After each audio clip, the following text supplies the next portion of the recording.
ಇಡೀ ಶಾಪ ಹಾಕಿದಂತದ್ದು ಕೂಡ ಇದೆ. ಇವೆಲ್ಲ ಅವರು ಅರ್ಜಿ ಹಾಕೋದಿಕ್ಕೆ ಕಾಯೋ ಅವಶ್ಯಕತೆ ಇಲ್ಲ ಅಂತೇಳಿ ಈ 49 ಲಕ್ಷ ಈ ರೀತಿಯ ಜಮೀನುಗಳನ್ನು ಕೂಡ ಅವರ ಮೂಲ ಮಾಲೀಕರು ಯಾರಿದ್ದಾರೆ ಅವರ ವಾರಸುದಾರರಿಗೆ ನಾವೇ ನಮ್ಮ ಅಧಿಕಾರಿಗಳೇ ಜನಗಳ ಮನೆ ಬಾಗಿಲಿಗೆ ಹೋಗಿ ಪೌತಿ ಖಾತೆಯನ್ನ ಮಾಡಿ ವಾರಸುದಾರರ ಹೆಸರಿಗೆ ಖಾತೆಯನ್ನ ಬದಲಾವಣೆ ಮಾಡತಕ್ಕಂತ ಈ ಪೌತಿ ಖಾತೆ ಅಭಿಯಾನವನ್ನು ಆರಂಭ ಮಾಡಿದ್ದೇವೆ ನಾವು ರಾಜ್ಯದಲ್ಲಿ. 49 ಲಕ್ಷ ಈ ರೀತಿ ಜಮೀನುಗಳ ಸಂಖ್ಯೆ ಮೃತರ ಹೆಸರಿನಲ್ಲಿ ಇದ್ದಂತಹದ್ದು. ಅದರ ಪೈಕಿ ಈಗಾಗಲೇ 11 ಲಕ್ಷ ಜಮೀನುಗಳನ್ನ ನಾವು ಈ ಪೌತಿ ಖಾತೆ ಆಂದೋಲನದಲ್ಲಿ ಅವರ ವಾರಸುದಾರರ ಹೆಸರಿಗೆ ಖಾತೆ ಬದಲಾವಣೆಯನ್ನ ನಾವು ಮಾಡಿಕೊಟ್ಟಿದ್ದೇವೆ. ಇದನ್ನ ಒಂದು ಅಭಿಯಾನದ ರೂಪದಲ್ಲಿ ನಾವು ಮಾಡ್ತಾ ಇದ್ದೇವೆ. ಜಿಲ್ಲಾಧಿಕಾರಿಗಳಿಗೆ ಹೇಳಿದ್ದೇನೆ, ಇನ್ನಷ್ಟು ತೀವ್ರ ಆಗ್ಬೇಕು ಪ್ರಗತಿ ಮತ್ತು ಮಾರ್ಚ್ ಅಂತ್ಯಕ್ಕೆ ಒಂದು 50% ಅನ್ನೋದ್ರು ದಾವಣಗೆರೆಯಲ್ಲಿ ಸುಮಾರು 90,000 ಜಮೀನುಗಳಿದ್ದಾವೆ ಈ ರೀತಿ. ಅದರಲ್ಲಿ ಒಂದು 50% ಅನ್ನಾದ್ರೂ ಕೂಡ ಮಾರ್ಚ್ ಎಂಡ್ಗೆ ನೀವು ಮಾಡಬೇಕು ಅಂತ ನಾನು ಎಲ್ಲ ಅಧಿಕಾರಿಗಳಿಗೆ ಸೂಚನೆಯನ್ನ ಕೊಟ್ಟಿದ್ದೇನೆ. ಅಧಿಕಾರಿಗಳು ಮಾಡ್ತಾ ಇದ್ದಾರೆ, ಇಲ್ಲ ಅಂತಲ್ಲ. ಕೆಲವರು ಚೆನ್ನಾಗಿ ಮಾಡ್ತಾ ಇದ್ದಾರೆ ವಿಲೇಜ್ ಅಕೌಂಟೆಂಟ್ಸ್. ಆದ್ರೆ ಕೆಲವು ವಿಲೇಜ್ ಅಕೌಂಟೆಂಟ್ಸ್ ಅವ್ರ ಪಕ್ಕದಲ್ಲಿರೋರು ಮಾಡ್ತಾ ಇದ್ರು ಕೂಡ ಇವರು ಕೆಲವರು ಸಬು ಬೇಡ್ಕೊಂಡು ಕಾಲ ಕಳೀತಾ ಇದ್ದಾರೆ. ಅದಕ್ಕೆ ನಾನು ಇವತ್ತು 2 ಸೂಚನೆ ಜಿಲ್ಲಾಧಿಕಾರಿಗಳಿಗೆ ಕೊಟ್ಟಿದ್ದೇನೆ. ಮಾರ್ಚ್ ವರೆಗೆ ಯಾರ್ಯಾರು ವಿಲೇಜ್ ಅಕೌಂಟೆಂಟ್ಸ್ ಒಳ್ಳೆ ಪ್ರೋಗ್ರೆಸ್ ಮಾಡ್ತಾರೆ ಅವರಿಗೆಲ್ಲ ಸರ್ಕಾರ ಪ್ರೋತ್ಸಾಹ ಧನ ಕೊಡುತ್ತೆ, ಇನ್ಸೆಂಟಿವ್ ಕೊಡ್ತೇವೆ ನಾವು ಸರ್ಕಾರದಿಂದ. ಹಿಂದೆ ಜನ ಬಂದು ದಂಬಾಲ್ ಬಿದ್ದು ಖರ್ಚು ಮಾಡಿಕೊಂಡು ಜನ ಕೊಡ್ಬೇಕಾಗಿತ್ತು. ಈಗ ಜನ ಅರ್ಜಿನೂ ಕೂಡ ನಾವು ಕೇಳ್ತಾ ಇಲ್ಲ, ಖರ್ಚು ಮಾಡ್ಕೊಳ್ಳೋದು ಬಿಟ್ಬಿಡಿ, ಅರ್ಜಿಯನ್ನು ಕೇಳದೆ ನಾವೇ ಮನೆ ಬಾಗಿಲಿಗೆ ಹೋಗ್ತಾ ಇದ್ದೇವೆ. ಶ್ರಮ ಪಡ್ತಾ ಇರತಕ್ಕಂತ ಅಧಿಕಾರಿಗಳಿಗೆ ಪ್ರೋತ್ಸಾಹ ಮಾಡೋದಿಕ್ಕೆ ಗೌರವದ ಸಂಕೇತವಾಗಿ ಸರ್ಕಾರನೇ ಅವರಿಗೆ ಒಂದು 5-6 ಕೋಟಿ ರೂಪಾಯಿ ಅಷ್ಟು ಒಳ್ಳೆ ಕೆಲಸ ಮಾಡಿರುವ ವಿಎಗಳಿಗೆ ನಾವು ಪ್ರೋತ್ಸಾಹ ಧನವನ್ನ ಕೊಡ್ತೇವೆ. ಮಾರ್ಚ್ ವರೆಗೆ ನೋಡ್ತೇವೆ. ಅಲ್ಲಿವರೆಗೆ ಯಾರು ಒಳ್ಳೆ ಪ್ರೋಗ್ರೆಸ್ ಮಾಡಿದ್ದಾರೆ ಅಂತ ಅಧಿಕಾರಿಗಳನ್ನ ಆಯ್ಕೆ ಮಾಡಿ ವಿಎಗಳು ಮತ್ತೆ ಗ್ರಾಮ ಸೇವಕರಿಗೆ ಒಂದು 5-6 ಕೋಟಿ ರೂಪಾಯಿ ಗೌರ್ಮೆಂಟ್ ಇಂದ ನಾವು ಇನ್ಸೆಂಟಿವ್ ಕೊಡ್ತೇವೆ. ರೈತರು ಕೊಡೋದು ಬೇಡ, ಗೌರ್ಮೆಂಟ್ ಇಂದ ನಾವು ಇನ್ಸೆಂಟಿವ್ ಕೊಡ್ತೇವೆ. ಆರ್ಐಗಳು ಕೂಡ ಅದರಲ್ಲಿ ಭಾಗವಹಿಸಿದ್ದಾರೆ. ಅದಕ್ಕೆ ಹೇಳಿದ್ದೇನೆ, ಮಾರ್ಚ್ ಎಂಡಿಗೆ ಎಲ್ಲ ಆರ್ಐಗಳಿಗೂ ಲ್ಯಾಪ್ಟಾಪ್ ಕೊಡಬೇಕು. ಸೊ ಈ ಅಧಿಕಾರಿಗಳಿಗೆ ಪ್ರೋತ್ಸಾಹ ಕೊಡಿ. ಅದೇ ಸಂದರ್ಭದಲ್ಲಿ ನಾನು ಡಿಸಿ ಅವರಿಗೆ ಹೇಳಿದ್ದೇನೆ, ಇಷ್ಟೆಲ್ಲ ನಾವು ತಾಕೀತ್ ಮಾಡಿದ್ರು ಯಾವ ವಿಎಗಳು ಟಾರ್ಗೆಟ್ ಪ್ರಕಾರ ಕೆಲಸ ಮಾಡೋದಿಲ್ಲ, ಅವ್ರ ಮೇಲೆ ಆಕ್ಷನ್ ತಗೋಬೇಕು ಅಂತ ಕೂಡ ನಾನು ಹೇಳಿದ್ದೇನೆ. ಒಳ್ಳೆ ಕೆಲಸ ಮಾಡೋರಿಗೆ ಪ್ರೋತ್ಸಾಹ ಮಾಡ್ತೇವೆ. ಕೆಲಸ ಮಾಡದೆ ಸಾರ್ವಜನಿಕರ ಜೀವನದಲ್ಲಿ ಸಾರ್ವಜನಿಕರ ದುಡ್ಡಿನಿಂದ ಅವರಿಂದ ನಾವಿಲ್ಲಿ ಕೂತಿರ್ತಕ್ಕಂಥವ್ರು ನಾವು ಬೇಜವಾಬ್ದಾರಿ ಆದ್ರೆ ಅಂತವ್ರ ಮೇಲೆ ಕ್ರಮ ವಹಿಸಬೇಕು ಅಂತ ಕೂಡ ನಾನು ಜಿಲ್ಲಾಧಿಕಾರಿಗಳಿಗೆ ಸೂಚನೆಯನ್ನ ಕೊಟ್ಟಿದ್ದೆ. ಇಷ್ಟೇ ಅಲ್ಲ, ನಾವು ಇದೇ ರೀತಿ ನಿಮಗೆ ಒಂದು ಉದಾಹರಣೆ ಕೊಡೋದಾದ್ರೆ, ನಾನು ಇಲಾಖೆ ಜವಾಬ್ದಾರಿ ತಗೊಂಡಾಗ ತಹಸೀಲ್ದಾರ ಕೋರ್ಟ್ ಅಲ್ಲಿ ಸುಮಾರು ಅವಧಿ ಮೀರಿದಂತಹ ಪ್ರಕರಣ 10,774 ಇತ್ತು. ಅವಧಿ ಮೀರೋಗಿರುವಂತಹ ಬಾಕಿ ಪ್ರಕರಣ ಇವತ್ತು ಎಷ್ಟಿದೆ ಅಂದ್ರೆ 488 ಇದೆ. ನಾನು ಇಲಾಖೆ ಜವಾಬ್ದಾರಿ ತಗೊಂಡಾಗ 10,774 ಅವಧಿ ಮೀರಿ ಬಾಕಿ ಇದ್ದಂತಹದ್ದು ಇವತ್ತು 488. ಎಸಿ ಕಚೇರಿಗಳಲ್ಲಿ ಇನ್ನೂ ಕೆಟ್ಟ ಪರಿಸ್ಥಿತಿ. ಎಸಿ ನ್ಯಾಯಾಲಯದಲ್ಲಿ 73,624 ಪ್ರಕರಣ ಅವಧಿ ಮೀರಿ ಬಾಕಿ ಇತ್ತು. ಇವತ್ತು ಅದು 10,800ಕ್ಕೆ ಇಳಿಸಿದ್ದಾರೆ. ಒಂದು ಉದಾಹರಣೆಯಾಗಿ ಹೇಳ್ತಾ ಇದ್ದೇನೆ. ಯಾವ ಒಂದು ಅಭಿಯಾನ ಅಂತ ಹೇಳಿದ್ರೆ ಅದಕ್ಕೆ ಬರೀ ಬಾಯಿ ಮಾತಿನಲ್ಲಿ ಹೇಳೋದಲ್ಲ, ಕಾರ್ಯರೂಪದಲ್ಲಿ ಏನಿದೆ ಅನ್ನುವಂಥದ್ದನ್ನ ನಿಮ್ಗೆ ಮನವರಿಕೆ ಮಾಡಲಿಕ್ಕೆ 1-2 ಉದಾಹರಣೆ ಕೊಡ್ತಾರೆ. ಹಾಗೇನೆ ತುಂಬಾ ನಮ್ಮ ಇಲಾಖೆಯಲ್ಲಿ ಜನ ಕಷ್ಟ ಅನುಭವಿಸೋದಿಕ್ಕೆ ಎಲ್ಲಿ ನೋಡಿದ್ರು ಈ ದಾಖಲೆಗಳು ಮಿಸ್ಸಿಂಗು, ಕಳೆದೋಗಿದೆ, ಸಿಗ್ತಾ ಇಲ್ಲ, ಫೋರ್ಜರಿ, ತಿದ್ದಿರೋದು, ಇವೆಲ್ಲ ಕಾರಣ. ಇದಕ್ಕೇನಾದ್ರೂ ಒಂದು ಶಾಶ್ವತ ಕಡಿವಾಣ ಹಾಕ್ಬೇಕು ಅಂತೇಳಿ ನಮ್ಮ ಇಲಾಖೆಯಲ್ಲಿರುವ ಎಲ್ಲಾ ಮೂಲ ಕಡತಗಳು, ತಹಶೀಲ್ದಾರ್ ಕಚೇರಿ, ಎಸಿ ಕಚೇರಿ, ಡಿಸಿ ಕಚೇರಿ, ಎಲ್ಲಾ ಮೂಲ ಕಡತಗಳನ್ನ ಸ್ಕ್ಯಾನಿಂಗ್ ಮಾಡುವಂತಹ ಭೂ ಸುರಕ್ಷಾ ಯೋಜನೆಯನ್ನ ಆರಂಭ ಮಾಡಿದ್ದೇವೆ. ಅದರಲ್ಲಿ ಇಲ್ಲಿವರೆಗೂ 63.5 ಕೋಟಿ ಪುಟಗಳನ್ನ ಸ್ಕ್ಯಾನಿಂಗ್ ಮಾಡಿದ್ದೇವೆ. ಅವೆಲ್ಲವೂ ಕೂಡ ಈಗ ಜನ ನಮ್ಮ ಕಚೇರಿಗೆ ಬರಬೇಕಾಗಿಲ್ಲ ಸರ್ಟಿಫೈಡ್ ಕಾಪಿ ತಗೊಳ್ಳಕ್ಕೆ. ಅವರು ಆನ್ಲೈನ್ ಅಲ್ಲೇ ಎಲ್ಲಿ ಕೂತಿದ್ದಾರೆ ಅಲ್ಲೇ ಆನ್ಲೈನ್ ಮುಖಾಂತರ ಸರ್ಟಿಫೈಡ್ ಕಾಪಿಯನ್ನ ತಗೊಳ್ಳೋ ತರ ಸೌಲಭ್ಯವನ್ನು ಕೂಡ ಮಾಡಿಕೊಟ್ಟಿದ್ದೇವೆ. ಇದರಿಂದ ಜನ ನಮ್ಮ ಕಚೇರಿಗೆ ದಾಖಲೆ ತಗೊಳ್ಳೋದಕ್ಕೆ ಅಲಿಯೋದು ತಪ್ಪುತ್ತೆ, ಮಧ್ಯವರ್ತಿಗಳಿಂದ ಶೋಷಣೆಗೆ ಒಳಗಾಗೋದು ತಪ್ಪುತ್ತೆ, ಜೊತೆಗೆ ದಾಖಲೆ ಕಳೆದೋಯ್ತು ಅನ್ನೋ ಸಮಸ್ಯೆಗೂ ಪರಿಹಾರ ಆಗುತ್ತೆ. ಒಂದು ಬಾರಿ ಸ್ಕ್ಯಾನಿಂಗ್ ಮಾಡಿದ್ರೆ ಇನ್ನು ಮುಂದೆ ತಿದ್ದಕ್ಕಾಗಲ್ಲ, ಫೋರ್ಜರಿ ಮಾಡಕ್ಕಾಗಲ್ಲ, ನಕಲು ಮಾಡಕ್ಕಾಗಲ್ಲ, ಮತ್ತು ದಾಖಲೆ ಕಳೆದೋಗಕ್ಕೂ ಆಗಲ್ಲ. ಅದಕ್ಕೂ ಕೂಡ ವಿರಾಮ ಕೊಡ್ತಾ ಇದ್ದೇವೆ. ಶಿಥಿಲ ಆಗೋಕ್ಕೂ ಆಗೋದಿಲ್ಲ, ಸಂರಕ್ಷಣೆ ಮಾಡೋದಕ್ಕೂ ಆಗುತ್ತೆ. ಇದೆಲ್ಲ ಭೂ ಸುರಕ್ಷಾ ಯೋಜನೆಯಲ್ಲಿ ನಾವು ಮಾಡ್ತಾ ಇದ್ದೇವೆ. ಈ ಮತ್ತೆ ಕಡತ ವಿಲೇವಾರಿ ಬಗ್ಗೆನೂ ಕೂಡ ಜನ ತುಂಬಾ ದೂರ ಇರ್ತಾರೆ.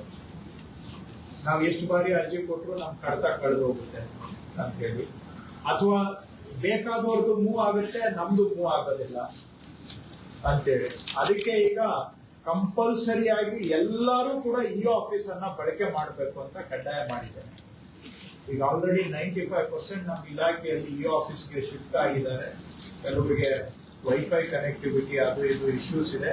ಮಾರ್ಚ್ ಅಷ್ಟೊತ್ತಿಗೆ 100% ಎಲ್ಲರೂ ಕೂಡ ಇ ಆಫೀಸ್ ಅಲ್ಲೇ ಕೆಲಸ ಮಾಡಬೇಕು. ವಿಲೇಜ್ ಅಕೌಂಟೆಂಟ್ ಇಂದ ಮಿನಿಸ್ಟರ್ ವರೆಗೆ ಏನೇ ಫೈಲ್ ಮೂವ್ಮೆಂಟ್ ಇದ್ರು ಇ ಆಫೀಸ್ ಮುಖಾಂತರ. ಆವಾಗ ಯಾರ ಹತ್ರ ಎಷ್ಟು ದಿನ ಪೆಂಡಿಂಗ್ ಇದೆ ಅಂತ ನಮ್ಗೆ ಕಾಣುತ್ತೆ. ಈ ಆಫೀಸ್ ಅಲ್ಲಿ ಫೈಲ್ ಕಳೆದಾಕಕ್ಕಾಗಲ್ಲ. ಈ ಟೇಬಲ್ ಇಂದ ಆ ಟೇಬಲ್ಗೆ ಟಪಾಲಲ್ಲಿ ಹೋಗ್ಬೇಕು ಅಂದ್ರೆ ತಿಂಗಳು ಬೇಕು, ಇಲ್ಲಿ ಒಂದು ಕ್ಷಣದಲ್ಲಿ ಹೋಗುತ್ತೆ. ಸೊ ವೇಗನೂ ಬರುತ್ತೆ, ಕಳೆದಾಕಕ್ಕೆ ಆಗಲ್ಲ, ಬಚ್ಚಿಡೋದಿಕ್ಕೆ ಆಗೋದಿಲ್ಲ, ಪಾರದರ್ಶಕತೆ ಬರುತ್ತೆ, ಜನಗಳಿಗೆ ನೆಮ್ಮದಿನೂ ಕೂಡ ಸಿಗುತ್ತೆ. ಸೊ ಇದೆಲ್ಲವೂ ಕೂಡ ಒಟ್ಟಾರೆ ಜನಗಳ ಇವತ್ತು ಸುಮಾರು ನೀವು ಸಿವಿಲ್ ಕೋರ್ಟ್ಗಳಲ್ಲಿ ಅಲ್ಲಿ ಇಲ್ಲಿ ನೋಡಿದ್ರೆ ಎಲ್ಲಾ ಲ್ಯಾಂಡ್ ರಿಲೇಟೆಡ್ ಡಿಸ್ಪ್ಯೂಟ್ಗಳಿಗೆ ನ್ಯಾಯಾಲಯಗಳ ಮೆಟ್ಲಕ್ಕೆ ಹೋಗೋದು, ನಮ್ಮ ಕಚೇರಿಗಳಿಗೆ ಅಲಿಯೋದು, ಭೂಮಿ ಮಾಲೀಕತ್ವ ಜೀವನದಲ್ಲಿ ಆರ್ಥಿಕ ಶಕ್ತಿ ಕೊಡೋದರ ಬದಲಿಗೆ ಕೆಲವು ಜನಗಳಿಗೆ ಗೊಂದಲದ ಗೂಡಾಗ್ಬಿಟ್ಟಿದೆ. ಭೂ ಮಾಲೀಕತ್ವ ಒಂದು ರೀತಿ ಗೊಂದಲದ ಗೂಡಾಗಿದೆ ಕೆಲವರಿಗೆ, ಲಿಟಿಗೇಷನ್ ಆಗ್ಬಿಟ್ಟಿದೆ. ಸೊ ಅಲ್ಲಿಂದ ನಾವು ಏನಾದ್ರೂ ಮಾಡಿ ಇದನ್ನ ನೆಮ್ಮದಿ ಒಂದು ಭೂ ಗ್ಯಾರಂಟಿ ಕಡೆಗೆ ಹೋಗ್ಬೇಕು ಅನ್ನುವಂತಹದ್ದು ನಮ್ಮ ಸಂಕಲ್ಪ. ಆ ದಿಕ್ಕಿನಲ್ಲಿ ಇವೆಲ್ಲ ಗೊಂದಲಗಳಿಗೆ ಏನು ಕಾರಣ ಅನ್ನೋದನ್ನ ವ್ಯವಸ್ಥೆಯಲ್ಲಿ ಹುಡುಕಿ ಅವುಗಳನ್ನ ಸರಿಪಡಿಸುವಂತ ಕೆಲಸ ಮಾಡ್ತಾ ಇದ್ದೇವೆ. ಅದಕ್ಕೆ ಕೆಲವು ಉದಾಹರಣೆಗಳನ್ನ ಕೊಟ್ಟಿದ್ದು. ಇದಕ್ಕೆ ಸಿಬ್ಬಂದಿಗೂ ಕೂಡ ನಾವು ಶಕ್ತಿ ತುಂಬಬೇಕು. ನಾವು ಕಳೆದ ವರ್ಷ 1,000 ವಿಲೇಜ್ ಅಕೌಂಟೆಂಟ್ಸ್ ನ ಅಟ್ ಎ ಟೈಮ್ ನೇಮಕಾತಿ ಮಾಡಿದ್ದೇವೆ. ಯಾಕಂದ್ರೆ ಸಿಬ್ಬಂದಿ ಇಲ್ಲದೆ ಕೆಲಸ ಮಾಡಕ್ಕಾಗಿಲ್ಲ. 750 ಸರ್ವೇಯರ್ಗಳ ರಿಕ್ರೂಟ್ಮೆಂಟ್ ನಡೀತಾ ಇದೆ. ಹಾಗೆಯೇ ಸರ್ವೆ ಡಿಪಾರ್ಟ್ಮೆಂಟ್ ಅಲ್ಲಿ ಆಧುನಿಕ ಉಪಕರಣಗಳು ಬಳಕೆ ಆಗಬೇಕು ಅಂತ ಹೇಳಿ ಸರ್ವೇಯರ್ಸ್ಗೆ ರೋವರ್ಸ್ ಅಂತ ಬರುತ್ತೆ. ನಾವು ಚೈನ್ ಹಿಡ್ಕೊಂಡು ಅಳತೆ ಮಾಡಿದ್ರೆ ಎಷ್ಟು ಸಮಯ ಮತ್ತು ಶ್ರಮ ತಗೊಳುತ್ತೆ, ಅದರಲ್ಲಿ ಬಹುಶಃ 10%ಗೆ ನಾವು ಟೆಕ್ನಾಲಜಿಯನ್ನ ಯೂಸ್ ಮಾಡಿ ಮಾಡಬಹುದು. ಆ ತರಹ ರೋವರ್ಸ್ ಅನ್ನುವಂತಹ ಸರ್ವೆ ಸಾಧನಗಳನ್ನ ಕೊಡಬೇಕು ಅಂತ ಹೇಳಿ ಈಗ ಆಲ್ರೆಡಿ 600 ರೋವರ್ಸ್ ಖರೀದಿ ಮಾಡಿದ್ದೇವೆ. ಇನ್ನೂ 1,000 ರೋವರ್ಸ್ ಖರೀದಿ ಮಾಡ್ತಾ ಇದ್ದೇವೆ.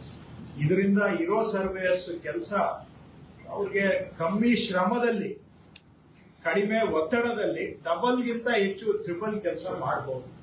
ಆ ತರ ಅವರಿಗೆ ಶಕ್ತಿ ತುಂಬುತ್ತಾ ಇದ್ದೇವೆ. 5,000 ವಿಲೇಜ್ ಅಕೌಂಟೆಂಟ್ಸ್ಗೆ ಲ್ಯಾಪ್ಟಾಪ್ ಕೊಟ್ಟಿದ್ದೀವಿ. ಇನ್ನೊಂದು 2,000 ಇದ್ದಾರೆ.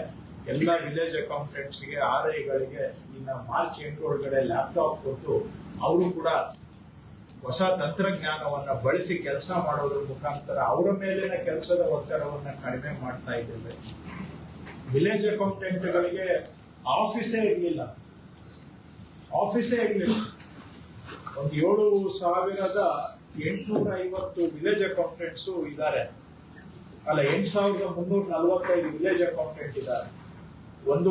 ನಾನು ಇಲಾಖೆ ಜವಾಬ್ದಾರಿ ತಗೊಂಡಾಗ ಬರೀ ಒಂದು 2,000 ವಿಎಗಳಿಗೆ ಆಫೀಸ್ ಇತ್ತು.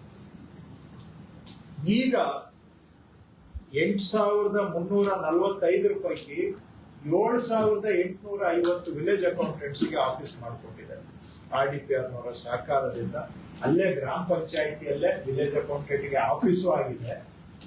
ಗ್ರಾಮ ಪಂಚಾಯಿತಿಗೆ ಶಕ್ತಿ ಬಂದಿದೆ, ಯಾಕಂದ್ರೆ ರೆವಿನ್ಯೂನವರು ಅಲ್ಲಿ ಕೂತ್ಕೊಂಡ್ರೆ ಗ್ರಾಮ ಪಂಚಾಯಿತಿಗೆ ಇನ್ನೂ ಗೌರವ ಬರುತ್ತೆ. ಜನಕ್ಕೆ ಹತ್ತಿರದಲ್ಲಿ ವಿಎಗಳು ಸಿಗುವಂತ ವ್ಯವಸ್ಥೆನೂ ಕೂಡ ಆಗಿದೆ.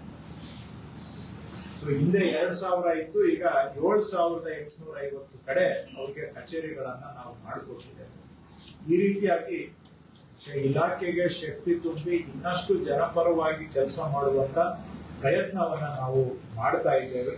ಇವೆಲ್ಲ ಜನಕ್ಕೆ ಸಮರ್ಪಣೆ ಮಾಡಬೇಕು ಅನ್ನೋ ದೃಷ್ಟಿಯಿಂದ ಸರ್ಕಾರಕ್ಕೂ ಒಂದು ಕಡೆ 1,000 ದಿನ ಆಗ್ತಾ ಇದೆ ನಮ್ಮ ಸರ್ಕಾರ ಬಂದು. ಈ ಸಂದರ್ಭದಲ್ಲಿ ಈ ಹಿಂದೆ ನಾವು ಹೊಸಪೇಟೆಯಲ್ಲಿ ಸುಮಾರು 1,11,000 ಹಕ್ಕುಪತ್ರ ಕಂದಾಯ ಗ್ರಾಮಗಳ ಹಕ್ಕುಪತ್ರ ವಿತರಣೆ ಮಾಡಿದ್ದೇವೆ. ಆ ನಂತರ ಆಗಿರುವಂತ ಇನ್ನೂ 1,10,000 ಹಕ್ಕುಪತ್ರಗಳು ತಯಾರಾಗಿದೆ. ಒಟ್ಟು ನಮ್ಮ 2.5 ವರ್ಷದಲ್ಲಿ 2,20,000. ಅದರಲ್ಲಿ ಮೇ ತಿಂಗಳಲ್ಲಿ 1,10,000 ಕೊಟ್ಟಿದ್ದೇವೆ. ಈಗ ಮತ್ತೊಂದು 1,10,000 ಕೊಡ್ಲಿಕ್ಕೆ ತಯಾರಿ ಮಾಡಿದ್ದೇವೆ. ಇದನ್ನ ಫೆಬ್ರವರಿ 14ನೇ ತಾರೀಕು ಹಾವೇರಿಯಲ್ಲಿ ವಿತರಣೆ ಮಾಡುವಂತ ಕಾರ್ಯಕ್ರಮ ಕೂಡ ಇಟ್ಕೊಂಡಿದ್ದೇವೆ. ಜನಗಳಿಗೆ ಸಮರ್ಪಣೆ ಮಾಡುವಂತ ಕಾರ್ಯಕ್ರಮ. ಇವೆಲ್ಲ ನಾವು ಇನ್ನೂ ಒಂದ್ ಕಡೆ ನಾನು ಆಗ್ಲೇ ಹೇಳಿದಾಗೆ ಜನಗಳಿಗೆ ಭೂಮಿಯ ಗೊಂದಲ ನಿವಾರಣೆ ಮಾಡಿ ಭೂಮಿಯ ಗ್ಯಾರಂಟಿ ಇರಬೇಕು, ಆ ದಿಕ್ಕಿನಲ್ಲಿ ಪ್ರಯತ್ನವನ್ನ ಮಾಡ್ತಾ ಇದ್ದೇವೆ. ಇನ್ನು ಮಾಡೋದು ತುಂಬಾ ಇದೆ. ಇದು ನಮ್ಮ ಇಲಾಖೆಯಲ್ಲಿ ಎಷ್ಟು ಮಾಡಿದ್ರು ಕೂಡ ಮಾಡಬೇಕಾಗಿರೋದು ಇನ್ನಷ್ಟು ಇರ್ತದೆ, ಅಂತಹ ಇಲಾಖೆ ನಮ್ಮದು. ಬಟ್ ಎಲ್ಲಾನು ಅಟ್ ಎ ಟೈಮ್ ಮಾಡಕ್ಕೂ ಆಗೋದಿಲ್ಲ. ಅಟ್ಲೀಸ್ಟ್ ಪ್ರಯಾರಿಟೀಸ್ ಅನ್ನ ಆಯ್ಕೆ ಮಾಡಿಕೊಂಡು ಅದನ್ನಾದ್ರೂ ನಾವು ಒಂದು ಲಾಜಿಕಲ್ ಎಂಡಿಗೆ ತಾರ್ಕಿಕ ಅಂತ್ಯಕ್ಕೆ ಕೊಂಡೊಯ್ಯುವಂತ ಪ್ರಯತ್ನ ಮಾಡ್ತಾ ಇದ್ದೇವೆ. ದಾವಣಗೆರೆ ಜಿಲ್ಲೆಯಲ್ಲೂ ಕೂಡ ಜಿಲ್ಲಾಧಿಕಾರಿಗಳ ನೇತೃತ್ವದಲ್ಲಿ ಉದಾಹರಣೆಗೆ ಇಲ್ಲಿ ಕೋಡಿ ಇಲ್ಲೂ ಕೂಡ ಯಾವುದೋ ಕಾಲದಲ್ಲಿ ಮಂಜೂರಾಗಿದೆ. 60ನೇ ಇಸ್ವಿ 70ನೇ ಇಸ್ವಿ ಇಲ್ಲಿವರೆಗೂ ಅವ್ರಿಗೆ ಕೋಡಿ ಆಗಿದೆ. ಅಂತದ್ದು ಸುಮಾರು 8,000 ಪ್ರಕರಣ ಹುಡುಕಿ ಈಗ ಕೋಡಿ ಮಾಡ್ಕೊಡ್ತಾ ಇದ್ದಾರೆ. ಸೊ ಅವರು ಇದನ್ನೆಲ್ಲ ಕೂಡ ಮಾರ್ಚ್ ಎಂಟು ಅಷ್ಟೊತ್ತಿಗೆ ಈಗ ಆಲ್ರೆಡಿ ಅವ್ರದ್ದು ಒಂದು 4,300 ಅಷ್ಟು ಈಗ ಆಗಿದೆ. ಇನ್ನ ಬ್ಯಾಲೆನ್ಸ್ ಇರೋ ಒಂದು 3,500 ಇನ್ನೂ ಮಾಡಕ್ ಸ್ಕೋಪ್ ಇದೆ. ಇನ್ನೊಂದು 2 ತಿಂಗಳಲ್ಲಿ ಅವುಗಳನ್ನ ಕೂಡ ಮಾಡಿ ಕೊಡ್ತೇವೆ ಅಂತ. ಮುಂದೆ ಎಲ್ಲ ಒಂದೊಂದು ಕೋಡಿ ಮಾಡಿಸ್ಬೇಕು ಅಂದ್ರೆ ಏನೆಲ್ಲ ಕಸರತ್ತಿತ್ತು, ನೀವು ಮಾಡಿಸ್ಕೊಂಡವ್ರನ್ನ ಕೇಳಬೇಕು. ನಾವು ಕೇಳೋದು ಕೂಡ ಸರಿ ಹೋಗೋದಿಲ್ಲ. ಅಂತದ್ದು ಇವತ್ತು ನಾವೇ ಜನಗಳ ಮನೆ ಬಾಗಿಲಿಗೆ ಹೋಗಿ ಇದನ್ನ ಮಾಡ್ಕೊಡುವಂತ ಕೆಲಸ ಮಾಡ್ತಾ ಇದ್ದೇವೆ. ಇನ್ನು ಮಾಡೋದು ಇದೆ, ಇನ್ನು ಹೆಚ್ಚಿನ ಪ್ರಯತ್ನ ಮಾಡ್ತೇವೆ. ಸರ್, ಕೆಲವು ಕಡೆ ಈ ಸ್ವತ್ತು ಒಂದು ಆಸ್ತಿ ರಿಜಿಸ್ಟ್ರೇಷನ್ ಆಗ್ತಿಲ್ಲ, ಸಮಸ್ಯೆ ಸ್ವತ್ತು ಮತ್ತೆ ಆಸ್ತಿ ರಿಜಿಸ್ಟ್ರೇಷನ್ ಏನ್ ಕಾರಣ ಹೇಳಿದ್ರೆ ಹೇಳ್ಬೋದು, ಜನರಲ್ ಆಗಿ ಹೇಳಿದ್ರೆ ಹೇಳಕ್ಕಾಗಲ್ಲ. ಈ ಸ್ವತ್ತಿಗೆ ಅಲ್ಲ, ಈ ಸ್ವತ್ತು ಡೈಲಿ ಅದು ರಿಪೇರ್ಸ್ ಮಾಡ್ತಾ ಇದ್ದಾರೆ. NIC ಇಂದ ಸ್ವಲ್ಪ ಈ ಸ್ವತ್ತು ಸಾಫ್ಟ್ವೇರ್ ಅನ್ನ ರೀಡೆವಲಪ್ ಮಾಡಿರ್ತಕ್ಕಂಥದ್ದು NIC ಅವರು. ನಾವೆಲ್ಲ ರಿಕ್ವೈರ್ಮೆಂಟ್ ಅವ್ರಿಗೆ ಕೊಟ್ಟಿದ್ವಿ, ಆದ್ರೆ ಪೂರ್ತಿ ಹೆಚ್ಚಿನ ವಿಡಿಯೋಗಳಿಗೆ ಪ್ರತಿಧ್ವನಿ ಯೂಟ್ಯೂಬ್ ಚಾನೆಲ್ ಸಬ್ಸ್ಕ್ರೈಬ್ ಮಾಡಿ, ಬೆಲ್ ಐಕಾನ್ ಕ್ಲಿಕ್ ಮಾಡಿ.